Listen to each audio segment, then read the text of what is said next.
In this video, I go over my 8 tips for navigating the airport with a baby.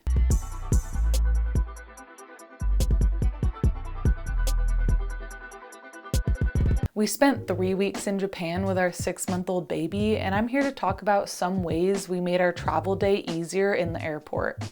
This is part 4 of a 4-part series about tips for flying with a baby, so be sure to check out the last 3 videos. I'll link them in the description below. So why is this video relevant? Well, the airport is your last grounding place before being stuck in a plane for hours. We want to make the most of our precious time at the airport. The goal is to keep the baby happy, help them let out some of their energy. That way they are comfortable and content for the flight. Tip number 1 is to arrive at the airport early. We want to get through security and get to our gate early. That way we can talk to the gate agents as soon as possible. If you requested a bassinet ahead of time, you'll want to check with the gate agents and make sure that's going to be available for you. And now is the good time you can also ask if you can board early with your baby. Tip number 2 is to carry the baby through security. I had the baby in my carrier on my front. We were just able to walk through the metal detectors no problem. This brings me to my next point. Number 3 is to bring your stroller through the airport with you. Don't check it at the counter. You can either gate check your stroller, or if it's carry-on compatible, put it in the overhead bins. That's what we did with our stroller.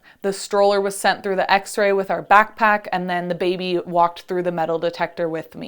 Having your stroller in the airport is really nice because then the baby can take a nap in the stroller while you're waiting for your flight, so that's what we did. Tip number 4, if your baby is mobile, find some space in the airport that will allow them to roll or crawl or whatever they can do to let out some of that physical energy. Sometimes there's long benches they can sprawl out on. I brought a disposable changing pad and I put that on the floor, and my baby was just rolling at the time. He wasn't quite crawling, so he was able to just stay on that. It was clean and he rolled around and let out some of that energy. Tip number 5 is nursing rooms. Nursing rooms are in a lot of airports and they offer a quiet, dark, calm space that you can feed the baby, change the baby, help them take a nap. It's a nice respite from the rest of the busy, chaotic airport. I was able to change the baby, nurse him, and put him in his stroller, and he took a nap.